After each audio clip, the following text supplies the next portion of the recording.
I think with that, we'll kick things off. Welcome everyone to today's conversation on negotiating supply agreements as part of our broader series on ensuring quality in this dynamic world of battery cells and variable quality. I'm Voltaic's co-founder, Tal Scholklopper, and joining me today is Dan Torelli and one of our senior battery engineers. Let me share my screen. I forgot to kick that off. One of our senior battery engineers, and Jun Shin, who's over at Amazon right now, but is joining us as a special guest. Jun, do you want to give a quick introduction to yourself and how you got involved in the supply negotiation, the commercial agreements on the battery side as well? I thought you were going to do the introduction. It's okay. Hello, everyone. My name is Jun Shen. I've been in battery industry for close to 30 years now. I've been in different roles before, but primarily the last dozens of years has been a commercial side in supply chain, as well as the partnership agreements and relationship building and strategic growth going forward. So, and history, I have experience in the companies like Tesla, Uber, Amazon now, but Energizer before that, and then SAP. So leave that for now. Yeah. Yeah, so Jun has been a long time in the space, both on the technical side and then transferred to the commercial side, where he really worked, to lead some of these larger cell OEM partnerships and really ensuring that companies were able to get the best cells into their products. And just as a reminder, we have one more series of this webinar, a series on ensuring EV and best quality in the world of inconsistent cells. First one was really the state of the market. This is available on YouTube right now. I will get a link to that as well. And then how to qualify cells and system and pack production was a webinar we gave last month. And then this one today is on how to negotiate supply agreements and commercial agreements more generally. And then the last one is going to be a month from now on ensuring quality in production. So with that, I'm actually going to stop sharing and pass it over to Jun to share his screen. And he's going to walk us through the content today. All right. Thank you, Tal. So I'm going to put on my presentation. 1 second here.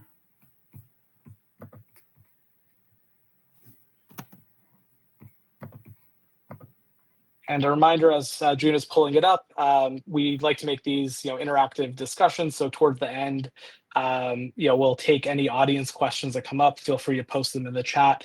We'll be monitoring, and then we'll work them into our Q&A at the end of the discussion as well.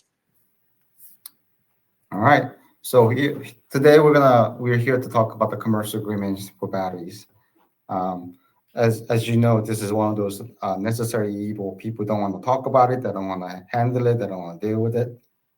But it's a must-have item that it's better to start early in the process in the relationship to do that than waiting to the end. And that's really the one of the ways to handle some of the risk and tribulations you may go through. Start creating a relationship and partnership with your suppliers. And Jun, this do you want to try presentation putting it into presentation mode? I thought it is. Oh. See, we're seeing your okay. Slide. Oh, mine showing. My screen shows presentation mode. So it may just be sharing the different screen if you go share off and on. Okay, so here, 1 second here. So let me stop sharing. Entire screen. That's what I do. Entire screen. Then this gets me whatever I share on the screen will show up. Can you confirm? There we go. Perfect. All right. Cool. So out of the way, just like a supply topic disclaimer, what I talk about here is strictly from my personal experience and knowledge. It has nothing to do with my current employers and my current position at Amazon, and also my experience within Amazon. So just to make sure that people realize that, and I have put it out there. So three topics that we're going to discuss today. At least share with you guys and have questions around it afterward. We're going to try to see if we can capture, what's the right level of coverage to minimum, for the minimum liability. But and then consistently trying to get the right cell, like how do you make sure that you get the right cell and meet your warranty requirements, and then how do you get the access to the data and visibility you need to ensure the reliability going forward. Um, so I think I want you to kind of think about what you see in the industry, what's happening now. And many of you guys been in the industry for as long as I have. You see the trends, pricing going down, the fluctuations, the supply chain costs, material costs have been often going unpredictable and being volatile, with changes in socioeconomic events that's happening around the world that we have no control over. Same as a geopolitical situation that sometimes, most of the time, doesn't really help the situation supply chain. So you have to think about this as you go through daily life, and the supply chain agreement or the commercial agreements is really the bedrock that allows you to be able to navigate in such a turmoil situation that we live in every day. Okay, and obviously you see these other newses where companies um, uh, have many inputs saying that it's almost split personality in the industry. You see all these announcements of people investing into factories and growth and rosy picture, but at the same time, other pictures are like people, there are companies who are also failing. So there's a reality is as the industry grow, there will be some winners and some losers.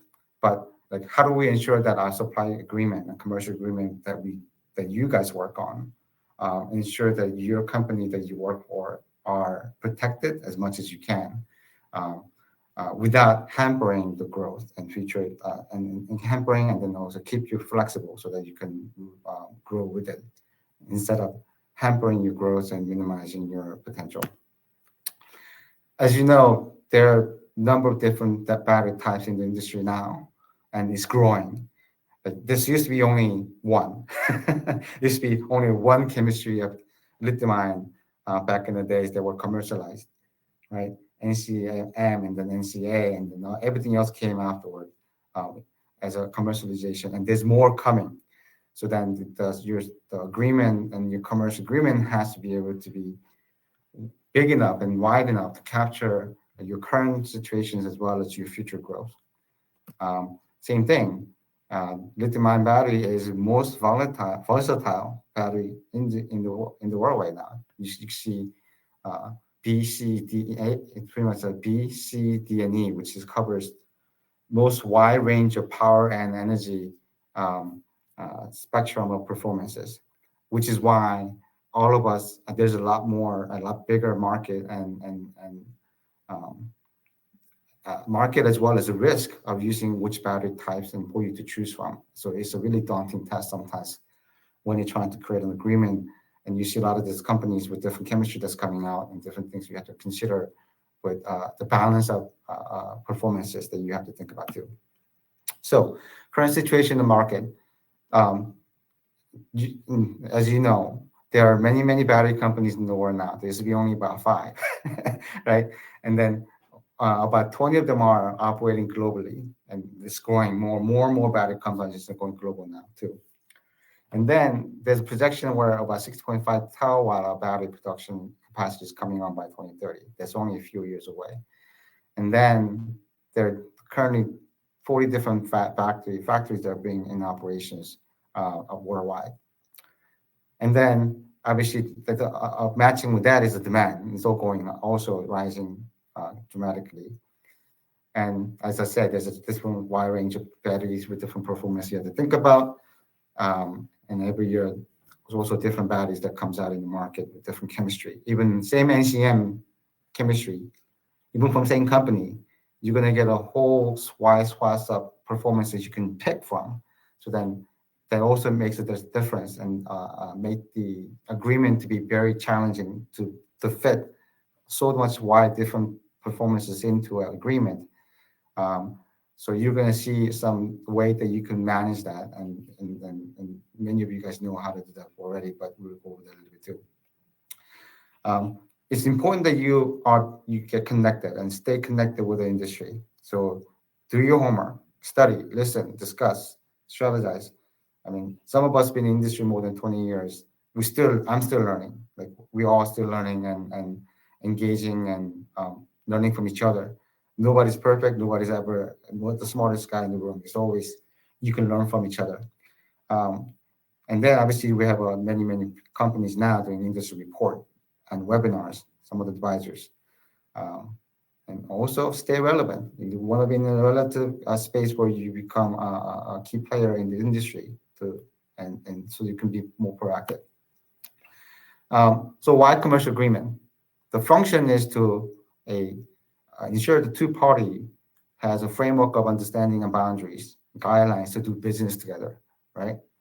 And have so that we all of us can actually support our core and primary function as to serving our customer and serving our company to serve our customers.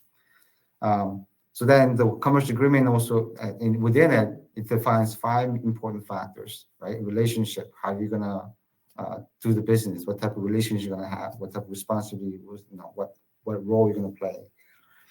And you're gonna establish terms on different work streams you're gonna have. You may be only working looking to work with a company, just develop something, right? Or test something. Or something you just want to focus on production and just buying, right? Depends on that, the terms and agreement and the scope changes. And how do you manage risk in any of these different type of agreement that you have? You have to customize this agreement to fit the risk that you're trying to mitigate.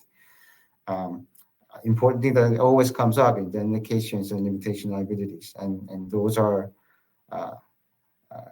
what I call as hidden gems. People sometimes try to mitigate that. We talk about it here, but it's one of those things that people don't want to talk about it. They want to gloss over it. But it's one of those things that it is important to make sure that it covers and protects you not just short term, but in the long term. And obviously, intellectual property, trade secret is important to be captured in there, ensuring, and then also compliance to make sure that we meet all the government rules. So knowing what the agreement does for us, right? We as a people who's gonna work on an agreement with your counterpart, and I'm gonna going forward talk about the position from a procurer or a customer position, because it depends on your position, your priority, and it's how you set the stage changes too.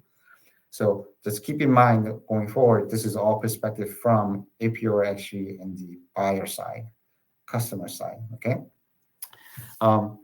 The agreement structure, you want to kind of set the stage, what type of agreement structure you want to have. Some relationship can be only done with one agreement, one type of agreement, and be done. But depends on your situations, you can separate out to several different agreements within one relationship.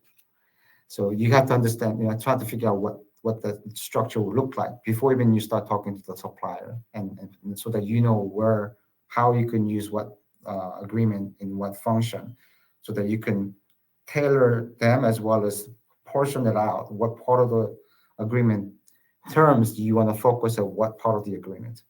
That strategy has to be set way before you start talking to the suppliers.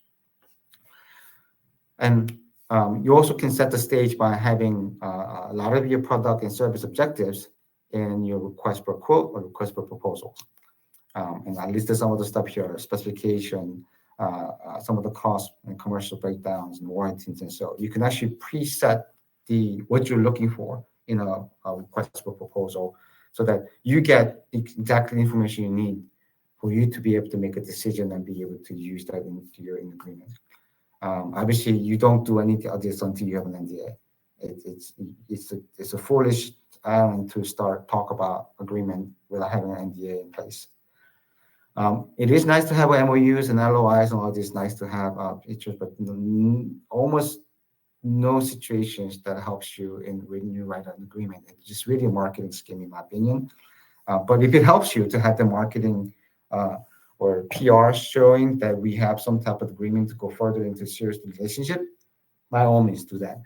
Um, but that's only if you have time to spend on that. Like usually, um, from customer's perspective, you want to set the stage with MOU if you want, but if you are going to be really get the work done, you should really be an agreement that actually makes sense and that's going to have a tangible and actionable terms that you can work with. Um,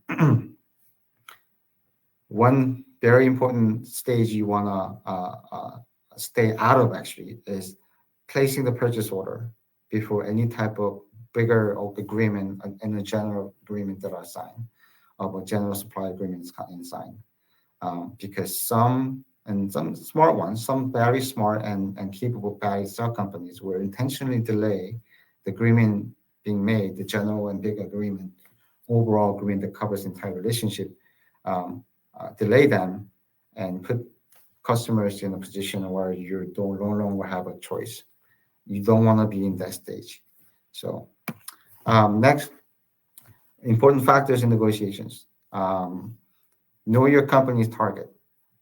That's the key. You have to know yourself. What do you want out of the relationship and partnership?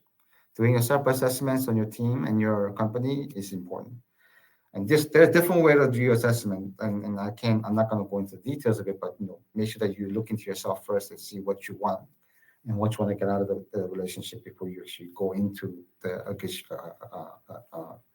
negotiation on the commercial agreements.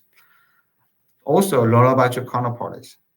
Um, you have to assess them on their capabilities and their technical capabilities and product. And also what is driving the supplier or the counterpart, right? It's important to know where they're coming from and why. Not just what, but why they're driving in that way is important. Um, and then most important thing out of the whole thing is that finding the right contact. Who is the right person to make a decision for you and in that party? Are you negotiating with the right person? I think that's the key. You may be only talking to the doorkeeper when they don't hold a key, right? It's that you have to talk to people who actually has a key that opens the door for you. And this kind of goes all the way around too. Like from supply perspective, you don't want to talk to the doorkeeper. You want to talk to the person who's going to make a decision with you. If not in the beginning, but toward the end, when there's a serious conversations and decision needs to be made. Become a trusted negotiator. Trust integrity is a key. Like if you lose that, then anything you say will not be considered with the full weight. Um, your character, your competence, and the how you're empowering yourself and empowering your supplier is important. Um, Always have a BATNA, right? Um, and another way to put BATNA is one form in the negotiation, but I always like to consider as having a contingency plan A, B, C, D, sometimes E and F, right? So, and having that, what I call a game plan before you go in, and that game plan can change throughout your conversation, and you may actually identify some of this plan that you had is no longer true. Then your contingency becomes smaller and less. But you always have to have at least one contingency plan besides what you're currently working toward, right? Um, this is where the study and then educating yourself comes in. Industry, market knowledge, technical and commercial. If you have them, it's always going to help you. So keep educate yourself, and also know which battle to fight. You may just fighting a small battle on one particular section of the term, and you get bogged down on it, and you miss the timing to work on more important part of it in your relationship and your conversation. So think about that. Okay, self-assessment. Just like any personal relationship, know yourself, know your position in the industry. Again, this is where the marketing understanding where are you placing yourself in market? Are you competitive in the market? So you got to do market and competitive analysis for you to understand yourself, right? And also know how your commercial agreement will support your strategic growth objectives. Like if you don't tie it to your strategic growth, then that you may be missing the opportunities to actually to become having the agreement and relation that you're building become a fertilizer and feeding into your growth. You don't want to. Sometimes you make a deal and you find out that it was not necessary because it wasn't aligning with your strategy. Obviously, you don't want in this situation. Um, Initially, determine what type of ideal outcome are you looking for. Typically, people want to win lose, right? If you are looking for win and lose situation and being transactional, then that's a different type of agreement you're going to be pushing for. Um, if you want an ideal situation where both sides win, that's where you build a relationship and lasting enduring partnership is what you're targeting. Then your approach will be also quite different. Um, and so you have to know yourself. What do you want out of the agreement? And strategize your conversations and plan of approaching the supplier with 5 pillars of commercial agreements. Commercial pricing, payment terms, and penalties, Incoterms, time frame that you're looking for to have the relationship with. Warranty is important, and remedies. And I start the remedies is because remedies is the one that you don't get to ask in a proposal. Everything else above the other 4 pillars, you can ask them in the RFP that I mentioned earlier, right? You can set that stage saying, I'd like to know your price. I'd like to know your payment term that you're gonna come up. But by the way, I'm looking for this, so that you already have a response from them in a proposal what they can provide. So it gives them a chance to respond to what you're looking for before. So that kind of speeds up the process when you get to serious stage. It'll also give you a comparison to other supplier that you're comparing to. Then you can figure out what button to press or what's more important to work on particular companies that you're talking to at the time. Then you go through situation assessment on your own, not just your own, but then where you are in the situation, yourself and your supplier you're talking to, and the overall market. What situation are you in, right? Do a performance requirement gap analysis, right? Against your battery OEM and their specification to what you're trying to build. And performance data across different product, and we have the try to get the assessment of data, not just one representation of one data set, but you want to get more data set from across from batches of the product themselves that you're looking at when you do this gap analysis. Again, gap analysis against performance changes in the battery design and aging. What I'm saying is that when you look at cell, there's other factors in there. Cell is not the one that's going to really put into product, right? Product is what is a complete product. Using cell is going to how you serve your customers and your business growth. So that means that you have to understand another gap between what the cell can provide at the cell level and what it means when you turn it into your product. So that you have to do your own analysis, yourself, what the impedance and tolerance stack up will change when you put that cell into your product and you're designing on your battery pack or a product that uses battery. Some of the electrical and thermal loading that may change and that will impact the performance of the cell. So then you get to see that the change in the cell performance that the supplier give you will change dramatically at what ends up become useful function and performance you can get out of the cell when you turn it into a product. Having that assessment and having that awareness on yourself, on your product design, as well as what's happening in the industry, what you're seeing other product being made, what performance they're providing based on what cell they're using. Having that analysis is important.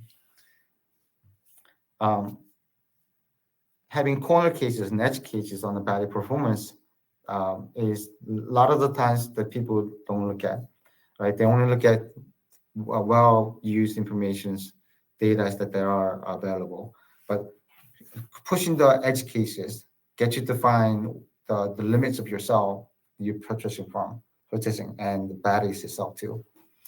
All this can influence the outcome of the supply agreement because all these are information and data that you are going to be to use to understand your situation so that you can actually create the term that actually fits what you're looking for.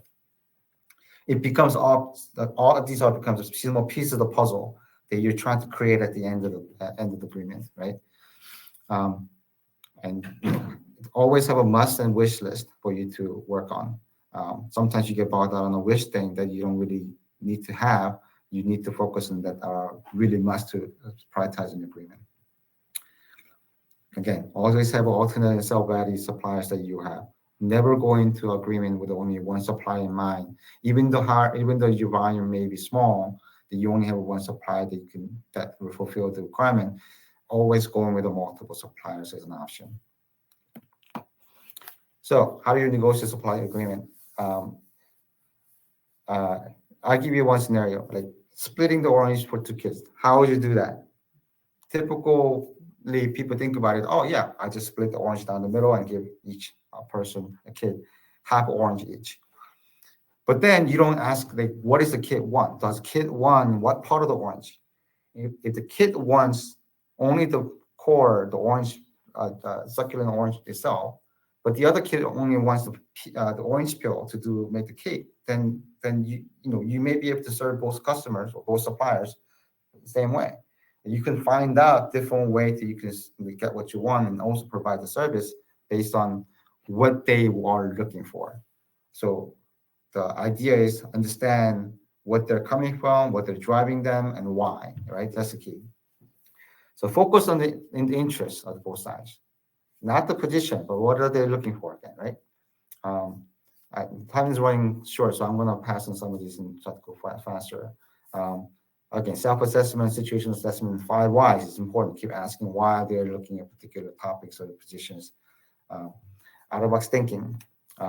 Use fair standard. Be reasonable when you're negotiating. You don't want to become known as a unfair negotiator, and because that cannot come back at you in the future conversation negotiations and um, uh, invent options to mutual gain. Have a creative solution through open dialogues and brainstorming.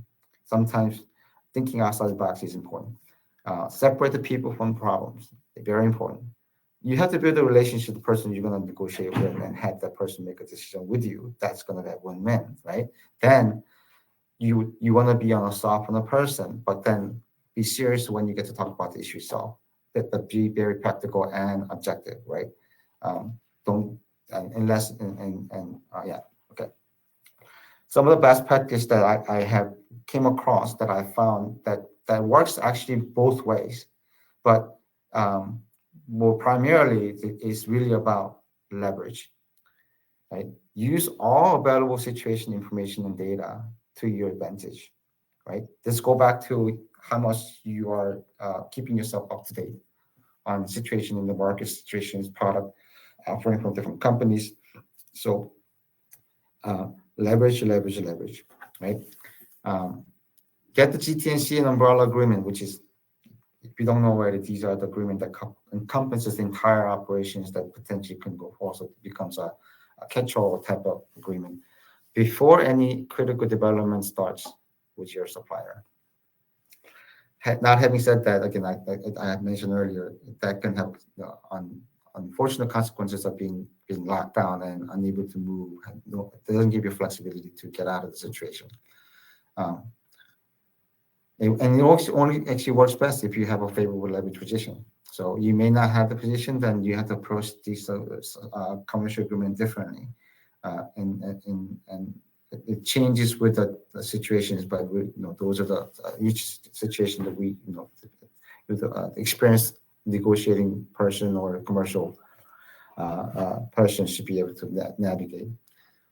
Avoid issuing production scale purchase orders before GTNC sign. I mentioned some of these factors earlier, but it's important not to issue any purchase order without having a lot of these risk averting terms in a GTNC and umbrella agreements are captured, unless the product of a PO includes those terms, which I see sometimes happen too. But a lot of the purchase orders are very generic in what they cover. Specific deals and are after GTNC umbrella agreement signed, then that's where you have a specific deal that are tied to what you're looking for, right? It could be SOW, it could be schedule agreement, purchase agreements, different things. It can be an addendum to the GTNC, but these are what I've seen as the way you segregate the overall general directions and relationship you want to build through GTNC and umbrella agreement, and then specific to the particular cell and product that you're trying to purchase, you make a addendum or schedule agreement that fits to that particular need. And this is where your data, quality manufacturing, testing data, are very useful to tailor that agreement to fit to the function and capability of the cell, right? So this is the part that unlike some of the other um, uh, generic agreement that you see in other industry, it's the on the battery side, you can actually tie the test uh, data, real data into a agreement. And you can even future set some of these provision to modify periodically in the future based on more data you gather, right? That's really the best, in my opinion, the best case scenario that you can set this agreement in where you have a time set in to check back and say, we want to have, uh, you know, check on a warranty again from 6 months from now or a year from now. After getting more data, then they actually give you more warranty terms because the data shows the cell performs. You have a high confidence on the cell will perform much longer time than what they initially thought in the beginning. And vice versa, you may find the cell doesn't do as well. Then you can actually increase the term on the liability or other risk averting terms in your agreement for you to adjust in the future. It's important. Best practice is align the roles and responsibility each members before you go into agreement sessions, right? Each executive, legal, quality, all these functional group in your company has specific role you want them to play. Again, this going back to the stage, right? You want to have each person to play a different character to create a story and an agreement that you want to have an output at the end, right? They are your best assets. And how do you use them? And how do you use the knowledge and information you have, they have, also the network they have, are going to be the key to your success. Define the winning contract terms for you yourself, right? And have a contingency to accept and contingencies of different acceptable terms in case that you cannot get the terms that you're looking for. Again, always have options. Last but not least, be a top negotiator, but be flexible and trusted partners, right? Work out the issues in reasonable ways where you never want to go back to the document. Is really the relationship you want to build, and is the document that you're creating to avoid, in a sense, right? And out of all this, the integrity is the core of the commercial agreement. Without integrity, anything you do will become a poison that you end up swallowing, that you end up hurting you in the future. So integrity, keep your integrity, and request integrity from the other side as well. Okay. All right. So I'll leave it at that for now and go to Q&A. Awesome. Thank you, June. And I think you hit the nail on the head, is just that integrity and really making sure that you're negotiating in good faith. There's a lot of these tricky points here, and it's often dynamic over time and variable over time. And so once you lose that trust, then it makes it very hard going forward. And so, yeah, I wanted to start off as a reminder, audience, please put in questions into the Q&A. We'll get to them shortly. But before that, I just want to start a little bit of a dialogue on a couple of the key things that I think are top of mind. I want to start off, I'll break it down to two areas. One is the technical, and then the other side, more of the commercial and leverage. And there's a lot of very interesting dynamics happening now in the market. Yeah. Just over the last few years, if you go back even a year and a half ago, the ball really was in the cell supplier side. There was a undersupply of high quality cells. It was, really the ball was in their court, and you were hoping to do the best that you can, especially getting the whatever volume or timeline commitments that you were looking for, including going all the way up to pre-buying or pre-committing for an entire production line. Yeah. You look at today, there's an oversupply. Mhm. Creating that leverage, in these situations is all, very is tricky in how to think about it. And I don't know. I just remember, just there's multiple levers, and just one that I'm going to bring to mind. It would be interesting to hear some anecdotes from you on how to create leverage when you don't really have any. But one that like comes to mind for me is often a lot of these self suppliers. Are overcommitted to a single industry or a single customer, and so there's a lot of interest from them in broadening that supply base. And so even if it's like an early industry, the eVTOL flying taxi space or drones or data centers, if you could help them do a showcase deal where they can market their selling to that industry, even if you're doing small commitments, Mhm. we'll often see them give and do press releases and give you promotion, just because they want to show they're working in that space. Ultimately, they want to sell a whole lot more, sell many of these guys, but it's something that's interesting to them because then they can go and market it to some bigger players as well. But interested from your perspective, what are those when there doesn't seem like there's much leverage or you don't have anything? What are those kinds of things that you could use to create leverage? So you're a situation where you're not a big fish, right? You're a Yep. customer. You start up. You're trying to get off the ground. You can't find a self supplier who will work with you. And do I Yeah. understand it correctly, right? And Or just so other situations where it seems like you don't have leverage. What are things you could do to help create some leverage? so um, I think the finding, okay, this is a lot of the your background on knowledge on the batteries and cell is important, right? So you Hmm. may not have the resource to get to that point, but there are industry support, like you, Vorteg is another one, but like many companies have this information they can help. But one way, instead of, in addition to getting yourself acclimated and learn about the industry and find out what other options you have, right? You have to find different options. You may actually find, as I showed earlier, some battery companies are also struggling, right? So there are also winners in the battery industry where a lot of capable companies who just haven't been able to make that big move to become big. There's still companies who may be really good at what they've done and have a history of doing well, but they just lost favor from either the industry themselves, or they didn't market themselves well, or they just lost favor from the government. Government stopped supporting them, right?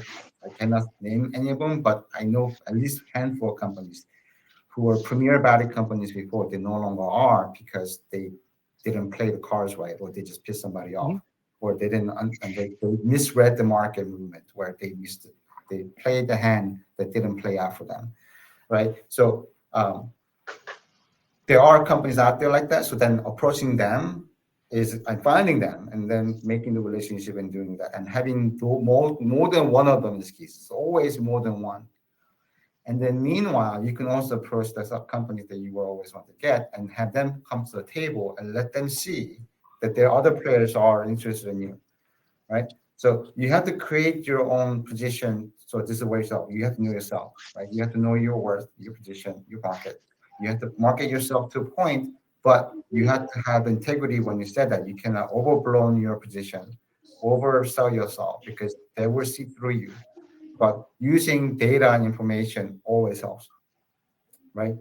Your data on not just a product you're trying to sell, but then the things that the successes that you had in smaller deals that you made, or the approach, the success stories, winning the award or something, right? So I think options give you leverage, and also knowing yourself in the market gives you leverage. You find those informations, Hmm. right? Specifically, there's some questions on China as well, and there is a lot of overcapacity in China right now, and with current tariff slump, are there any tactical ways to leverage that oversupply? I think also, as you mentioned, some of these companies built factories assuming X demand from a handful of large customers, and with that demand slumping, there may be some opportunities. But just interested in how to look at the oversupply in China and the rest of the market right now and utilize that. Yeah, I mean, there's a term, right? When there's a change, always comes opportunity. right? So realizing what's happening in the market and potentially foretell what's happening in the industry as well as geopolitical situations. As you look through them, some people say, "Oh my God, doom and gloom. What do you do?" And some people say, "Oh my God, there's opportunity. Let's make an approach to make the best thing for us." Now, it's easier said than done, obviously, right? Otherwise, everybody would do that.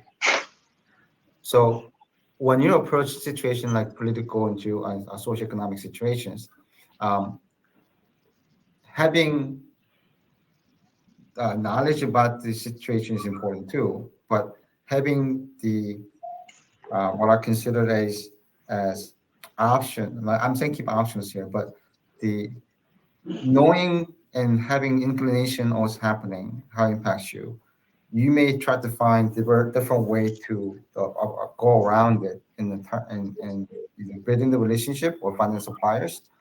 Um, but it also comes down to knowing the knowledge and data that you have and knowing what other people are doing with their hands. See how your card that you're holding can play into benefit of that yourself, but also the company, the person that you're talking to. And then maybe a government too. Government may want to do this type of promotion of different technology or battery stuff. You don't know, then you can't do anything about it. But then if you're tied to having, I don't know, DOE doing some type of funding round or finding a technology that can support, if you don't know, you can't really participate in it. But if you know and connections and knowledge and how to do that, then you should be able to apply to that and be able to capture that opportunity and put yourself in a position where you are showing your capability as well as become a market yourself to industry. Um, I know I kind of went around a little bit, not directly answering your question, but it's really about knowing your situation in the market, what's happening, making connections, getting connected, and be able to know what cards you are holding and how you can play that in that game. Mhm. Yeah, I think that's a really good point. I like that expression with change comes opportunity. I think that's a really good point and something that we should all keep in mind with all of these changes that are now occurring. It looks like we have some questions in the chat, and one kind of I had as well around new cell chemistries. Mhm. So people were mentioning kind of sodium ion and stuff. Curious to get your takes kind of on some of the challenges that are kind of unique to new cell chemistries. If you're looking to purchase, a new cell chemistry, maybe it's not as well developed or validated. How might your approach to these negotiations change when you're looking at a new chemistry versus something that's a little more established? So you can de-risk yourself of having a huge commitment on this, what I call is a new novel chemistry that has a very high potential, but not a lot of data to for you to be comfortable with, right? And there may be great chemistry and are the next best thing. But as a person who's making a contract and making a business deal, you have to be always cognizant of, okay, um, what level of risk am I willing to take? Right? Some company took the big risk and invested in a company technology, and they thought they would be ready, and are regretting. Some of them are regretting now, right? With a very painful, empty bank. So obviously without taking the risk, you don't get the return too. So it's another Mhm. thing. But so then one way to do it is have smaller chunks of agreements that develops over time. So you have what I call is a rainbow agreement series. That you start from one end of the spectrum to the other end of the spectrum, and then the entire agreement you can see, and you can set it as umbrella agreement. And each within it, you have a separate sections of agreement that you initiate at a certain milestone. So milestone set agreement that have a preset purpose described in agreement that doesn't trigger until a particular milestone gets achieved, right? And then you limit your risk and your risk to that company within the particular agreement you just made, and you can even time bound them if you want to, right? Mhm. So it takes more time, but in a sense, it's actually more amenable to the company too. The company who you're talking to, supplier, they may be more comfortable doing that too because then they're also taking smaller chunks of their, what they have to deliver It's not no longer a big battery factory they have to deliver a certain time that you don't even know you're going to get there in 5 years, right? But then you are asked to only deliver certain deliverables. You think that, oh yeah, that's much easier to accomplish than building a factory in 5 years that I had just signed up for. So again, knowing the reason, what's driving you, right? Finding that out from the supplier. What is driving you? Is it just making initial connections so we can start working together? Then let's just focus on that and worry about the big supply agreement later on. And then you're like, okay, then this company is not on my strategic goal to grow. It's more of a strategic supplier in the future. So then that particular supplier becomes different category of business relationship that you now have a different people working on it and fostering that versus the supply agreement that you are going to execute to make sure the immediate commercial need to grow, to purchase and the suppliers bring it in. Then you're not creating that decision, right? So that's how I would approach these new chemistries. Um, um, yeah. Yeah, and on a cell supplier side, the reality is a new chemistry or new provider. There's some questions here about like, what do you do if we don't have the supplier doesn't have the data? And the reality is, these rainbow type agreements make a lot of sense, and you try to make those next milestones or stages as objective as possible.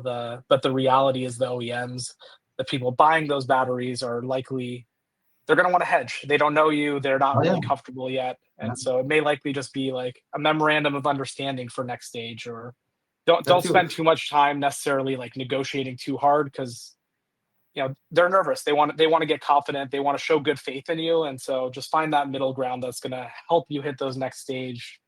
But it's tricky. Understand this. If one of the, I didn't mention in the doc, but if you're paying for something, like you end up paying for, let's say, development of something or getting to a certain milestone, you want to make sure that you get what you pay for in the agreement, spell out directly and clearly, and then you also identify not just what they have to deliver, what they get after delivering. So making the connection to the next jump of next agreement section.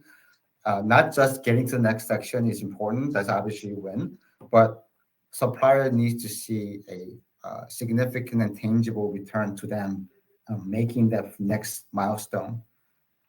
More like a pie. I'm like, I see. I just had, it's almost like a breadcrumb.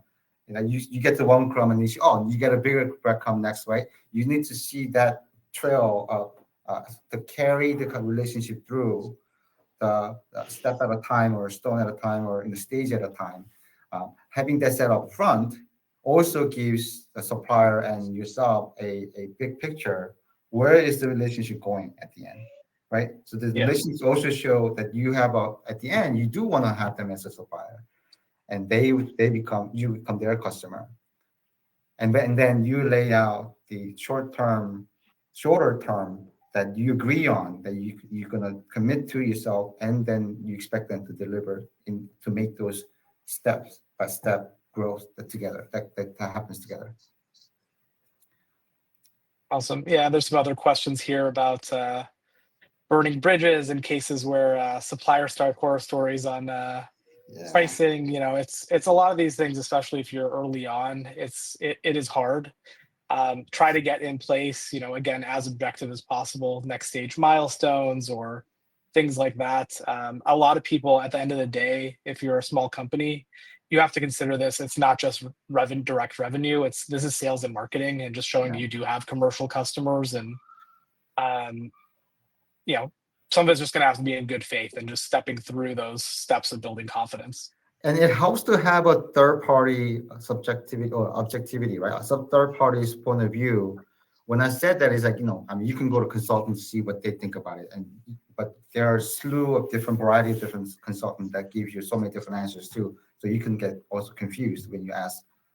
So what I asked, you should always have somebody that you trust that answers back to you, or get the information or data from verifiable but also reputable test companies or data, right? Who has the data or who can get to the data, right? Data is not just about the quantifying data. Data is about the company. right? Information about the company. Well, how are they doing, right? They're saying doing this and doing this.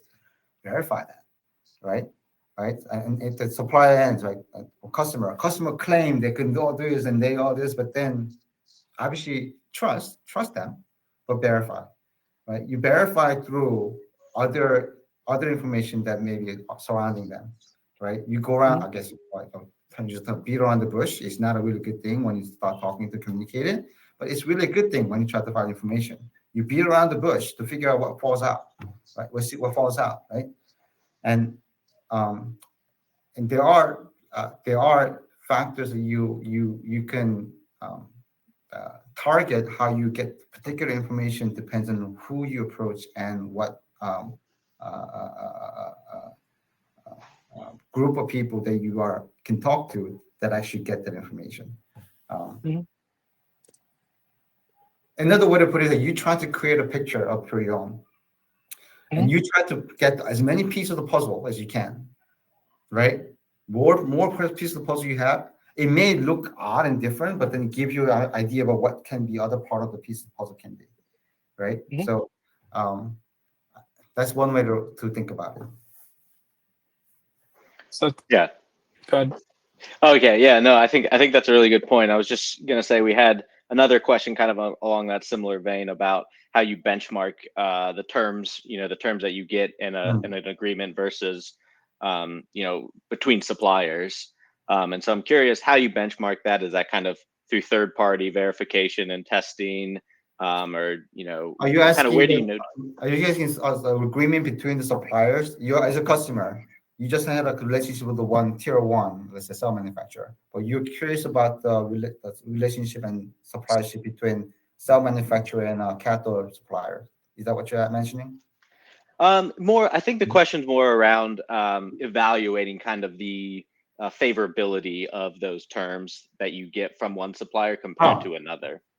okay. Comparing the suppliers options of suppliers you have when you get them, let's say RFP. So you lay out these are the information you are looking for as a customer, Hmm. and their answer is differently. Some people say, "Oh, we don't have this, we don't have this." Oh, and some company would say, "Oh, we have all this, so great, we're the best supplier for you." Exactly. You're gonna get so many different varieties of answers, right? So how do you compare them? Obviously, you try, and a lot of the times, actually almost every time, they give you answer in not a standard information. They give you answer in a way you cannot compare apple to apple. And they do that intentionally too, especially data, especially performance data. And then you probably know this, right? They can do testing at 24C, and they're like, but I only do 20 degrees Celsius. Like, ah. They call it room temperature, but they use 23 degrees Celsius when everybody uses 25 degrees Celsius in the industry or something like that, right? That's the one example, but uh, it's Trust but not. verify. Trust but verify. So this is the part where having your internal knowledge, technical team is very important.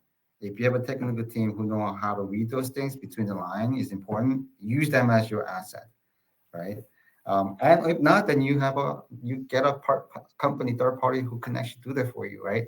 Um, Another way to compare different response from different company is obviously you go back to them saying, "Look, you gave this answer, um, and but I need you to verify, or can you turn this into this part of the answer because we're looking, I know this looks great, but I want to see how what your capability is at different temperature, right? You can confirm that they provided with the information that's valuable, but then they kind of miss the mark, and you kind of guide them to change the target.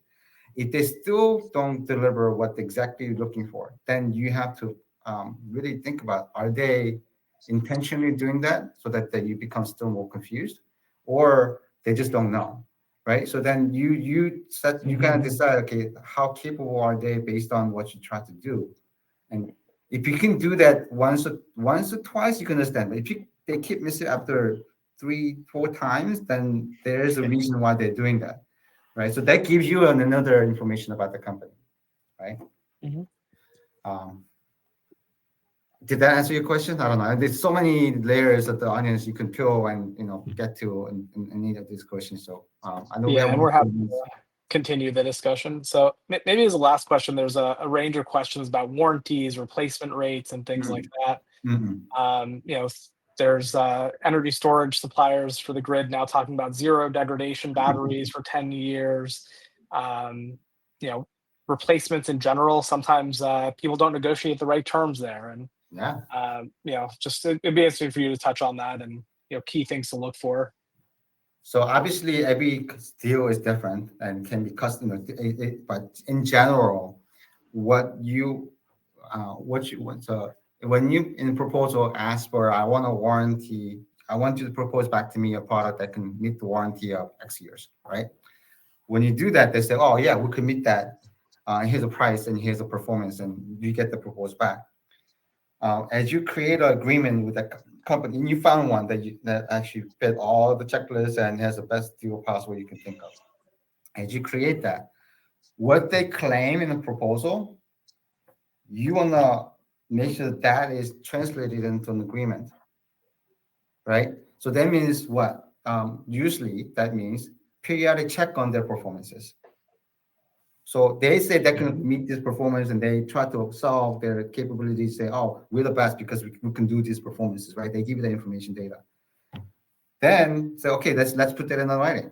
You can meet that. So then um, you say you can last 10 years and just your data curve on this. Then you can say, well, let's put that in writing. And I think so you are going to meet that in a certain time. And then have a penalty or contingency. If you don't meet that, then what is the remedy? Like, how would you go about doing that? That has to be in the contract too, right? If you don't, then you're really putting yourself in a high risk. Now, even after you do all this, some companies just play dumb, say, "Oh, we never knew," and obviously data you cannot proceed. We had projection was a estimate. Well, that's when you have periodic repeat or review of your doc.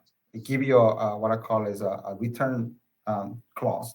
You come back after so many months or years, and you say, "Well, let's look at the data because you're not so confident about the warranty. You give me a warranty for 10 years now, right? Right? What I'm looking for. If your data shows you can meet it, then there's nothing wrong with it. Continue that term. But if you don't meet it, then we can negotiate what you can meet, and based on that, we're either get a better term on pricing, or because you didn't meet the initial requirement of performance you have said you can, then you can reset the commercial term, entire term differently to benefit you based on the performance difference that you were told to what you got at the end. So then that return clause provision is important to go back to the time for you to reflect on, so that they have now a milestone they got to deliver. Not just, oh, I was done with sell, I'm done with selling my batteries to the customer. Okay, turn to the next customer. Like, they'll do that, but if there's a clause in there for provision to come back and say, oh, by the way, your product didn't perform well. Here's the data. So let's discuss what does this mean for us. Now, we don't want to blame them, but you want to find what happened. How do you mitigate the going person, and say that this is to help ourselves, but also help you to ensure that your product, you are delivering what you say you can. So it becomes a win-win situation. So you have to turn these uh, unfortunate situations into an opportunity to build a relationship, right? If you otherwise, you can put the relationship to go down south pretty quick by blaming them, but that really doesn't get you anything. So in my opinion, having that uh, unfortunate situation into opportunity to have a strong relationship to grow and get what you want in the next setup product, to me is the better way to go. So that's how I will approach it. I recommend to approach it. Awesome. Yeah, thank you, June. And yeah, if people have follow-up questions, we didn't get to everything, feel Yeah. free to reach out and we could follow up on some of these topics. Batteries are very different than just about any other components. It's not just is it good or is it bad and needs to be replaced. There's a lot of middle ground in how you operate the batteries and what those conditions are, and how you measure and monitor that over Yeah. time. So it's a fun topic and happy to dive deeper. Reach out for more. And then as a reminder, please sign up for the next webinar. We'll talk about how to actually continue to ensure quality in production and in field. And we'll see everyone on the next one in a month. Thank you, June. Thanks, Tom. Thanks, June. Bye, guys.